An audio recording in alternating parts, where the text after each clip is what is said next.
الحمدللہ الحمدللہ وحدہ والصلاة والسلام علی من لا نبی بعدہ اما بعد فاعوذ باللہ من الشیطان الرجیم بسم اللہ الرحمن الرحیم۔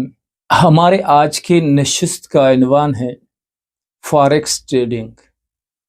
شاید کوئی ایسا شخص ہو جو فاریکس ٹریڈنگ کو نہیں جانتا۔ ہر کوئی جانتا ہے کہ فاریکس ٹریڈنگ میں لوگ کاروبار کرتے ہیں، اور بے شمار لوگ اس طرح ہے جو فاریکس ٹریڈنگ کے کاروبار سے منسلک ہیں، اس میں سرمایہ کاری کرتے ہیں، اس میں پیسے لگاتے ہیں اور اس سے پیسے کماتے ہیں۔ کئی سارے لوگوں نے بار بار ہمیں اس طرف متوجہ کیا کہ فاریکس ٹریڈنگ کے بارے میں کچھ عرض کر دو،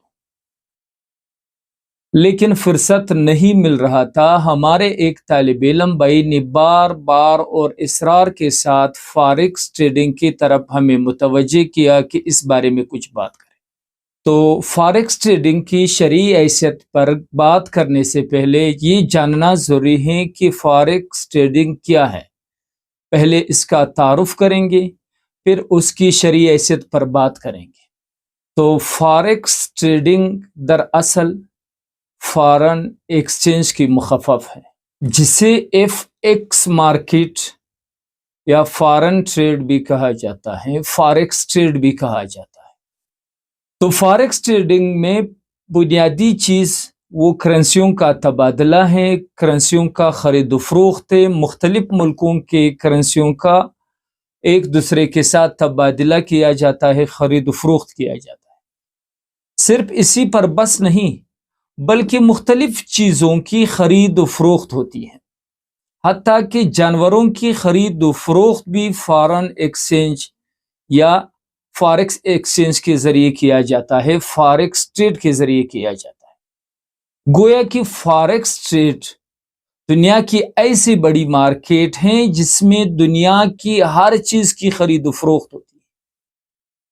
ہر وقت خریدار بھی موجود ہوتا ہے اور فروخت کرنے والا بھی موجود ہے۔ لیکن یہ فاریکس مارکیٹ یا فاریکس ٹریڈنگ ایک فزیکل مارکیٹ نہیں، جس طرح عام طور پر مارکیٹوں میں لوگ جاتے ہیں، ہجوم ہوتا ہے، مجمع ہوتا ہے، دکاندار ہوتا ہے، لوگ جا کر دکان سے وہ چیزیں لیتے ہیں اپنی ضرورت کے مطابق یا فروخت کرتے ہیں مارکیٹ میں۔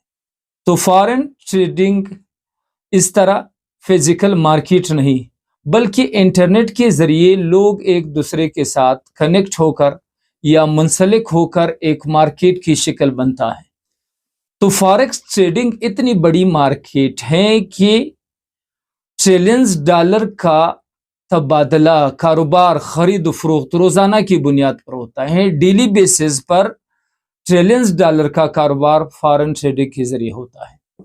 تو لہٰذا خرید و فروخت کے حوالے سے فاریکس ٹریڈنگ سے بڑی مارکیٹ دنیا میں کوئی نہیں۔ تو تعارف کے بعد اصل موضوع کی طرف آتے ہیں کہ کیا فاریکس ٹریڈنگ سے کمانا، اس میں پیسے لگانا، اس میں سرمایہ کاری کرنا شرعاً جائز ہے یا نہیں؟ تو جیسے پہلے عرض کیا کہ فاریکس ٹریڈنگ دنیا کی سب سے بڑی مارکیٹ ہے، تو اس بڑی مارکیٹ کی تمام پہلوؤں کا جائزہ لینا اور اس میں جو لوگ کاروبار کرتے ہیں مختلف طریقوں سے، ان سب طریقوں کا جائزہ لینا اس مختصر نشست میں ممکن نہیں۔ اور دوسری بات یہ کہ میں نے چونکہ براہ راست فاریکس ٹریڈنگ کا کاروبار نہیں کیا ہے، لہٰذا آج کے اس نشست میں اپنی باتیں کم اور دوسرے مدارس، اداروں کا فتاویٰ اور ماہرین کا آراء آپ کے ساتھ شیئر کرتا ہوں، جس کے بعد آپ خود اس پر سوچیں گے کہ فاریکس ٹریڈنگ میں سرمایہ کاری کرنا یا اس کا کاروبار کرنا جائز ہے یا نہیں۔ تو ان مدارس کے فتاویٰ جنہوں نے فاریکس ٹریڈنگ کے متعلق فتویٰ دیا ہے، سرفہرست دارالعلوم دیوبند ہے۔ اس کے علاوہ دیگر مدارس کے فتاویٰ بھی آپ حضرات کے ساتھ شیئر کرتا ہوں۔ تو سب سے پہلے جامعہ بنوریہ العالمیہ کا فتویٰ آپ کے ساتھ شیئر کرتا ہوں کہ فاریکس ٹریڈنگ کے متعلق وہ لکھتے ہیں کہ فاریکس ٹریڈنگ سود بھی ہے اور قمار کی ایک قسم بھی ہے، جس میں عام طور پر خرید و فروخت مقصود نہیں ہوتی، بلکہ نفع کمانا مقصود ہوتا ہے۔ یہی وجہ ہے کہ اس کاروبار میں جو چیز خریدا ہے قبضے سے پہلے آگے فروخت کیا جائے، جو شرعاً جائز نہیں ہے۔ اس لیے عام حالات میں یہ کاروبار کرنا شرعاً درست نہیں ہے، جس سے احتراز لازم ہے۔ تاہم اگر کسی شخص کا وکیل کرنسی یا دیگر سامان پر قبضہ کر کے اسے آگے فروخت کر دے تو بلا شبہ یہ جائز ہے اور اس کا نفع حلال ہوگا، مگر عام طور پر ایسا نہیں ہوتا، اس لیے اس سے احتراز لازم ہے۔ اس کے ساتھ ساتھ جامعہ فاروقیہ کراچی کا فتویٰ بھی تقریباً یہی ہے۔ اس کے علاوہ جامعہ عثمانیہ پشاور کا فتویٰ حال ہی میں جاری ہوا ہے، یعنی 31 مئی 2024 کو جاری ہوا ہے، جس میں وہ لکھتے ہیں کہ فاریکس ٹریڈ میں جن چیزوں کی خرید و فروخت ہوتی ہے ان کا وجود قطعی اور یقینی نہیں ہوتا۔ خریدار جو چیز خریدتا ہے اسے اس کا علم نہیں ہوتا کہ وہ چیز فروخت کنندہ کے پاس موجود بھی ہے یا نہیں، چونکہ خریدار کا مقصد اشیاء کا خریدنا نہیں ہوتا بلکہ خرید و فروخت کے درمیان نفع و نقصان برابر کرنا مقصود ہوتا ہے۔ اس لیے خریدار اشیاء کے موجود ہونے کی ضرورت محسوس نہیں کرتا، جبکہ ان کا موجود ہونا شرعاً ضروری ہے۔ لہٰذا فاریکس ٹریڈنگ میں بیع معدوم کا قوی امکان پایا جاتا ہے۔ اسی طرح اس فتویٰ میں مزید لکھتے ہیں کہ فاریکس ٹریڈنگ میں عموماً مبی موجود نہیں ہوتا، تاہم اگر فاریکس ٹریڈنگ کے ذریعے کوئی ایسی چیز خریدی جائے جس کا حقیقی وجود ہو تو خریدار کا آگے فروخت کرنے سے پہلے اس پر قبضہ ضروری ہے، اور اس قبضہ کے لیے اس چیز کا افراز کا مطلب ہے یعنی مجموعی اشیاء سے فروخت کردہ چیز کو علیحدہ کرنا اور خریدار کے ضمان میں آنا ضروری ہے۔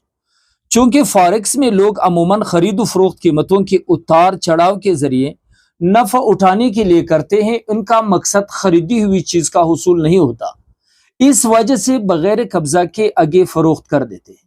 لہٰذا یہ فاریکس ٹریڈنگ بیع قبل القبض کی قباحت سے خالی نہیں ہے، اور بیع قبل القبض یعنی قبضہ حاصل کرنے سے پہلے فروخت کرنا جائز نہیں۔ اس کے علاوہ عالم اسلام کی مشہور ترین اسلامی مرکز دارالعلوم دیوبند کا فتویٰ ہے کہ مروجہ فاریکس ٹریڈنگ کرنسی کی آن لائن تجارت اور کمیوڈیٹی ٹریڈنگ یعنی سونا، چاندی اور دیگر اشیاء اجناس کی تجارت مختلف وجوہات مثلاً مبی قبل القبض اور بعض صورتوں میں مبی معدوم ہو جانے کی بنا پر ناجائز ہے۔ جن فتاویٰ کا خلاصہ بیان کیا گیا، اگر ان کی تفصیلات کسی کو چاہیے، اس میں بہت تفصیلات اور بھی موجود ہیں، تو لکھے ہوئے نمبر پر واٹس ایپ کر لیں، آپ کو مل جائے گا انشاءاللہ۔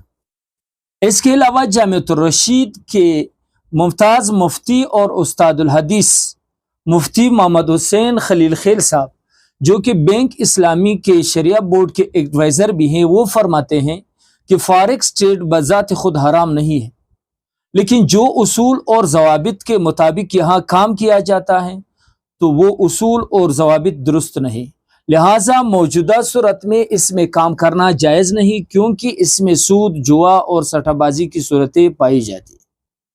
لہٰذا ضرورت اس امر کی ہے کہ اس بارے میں یعنی فاریکس ٹریڈنگ کے بارے میں ایک جامع تحقیق کی جائے، جس میں فاریکس ٹریڈنگ کی تمام صورتوں کا باریک بینی سے جائزہ لیا جائے، جو صورتیں حرام ہو وہ عوام الناس پر واضح کی جائے، اگر اس میں حلال کی کوئی صورت نکل سکتی ہے تو وہ بھی بیان کی جائے۔ اللہ تعالی ہم سب کو صراط مستقیم پر چلنے کی توفیق عطا فرمائے۔ وآخر دعوانا الحمدللہ رب العالمین۔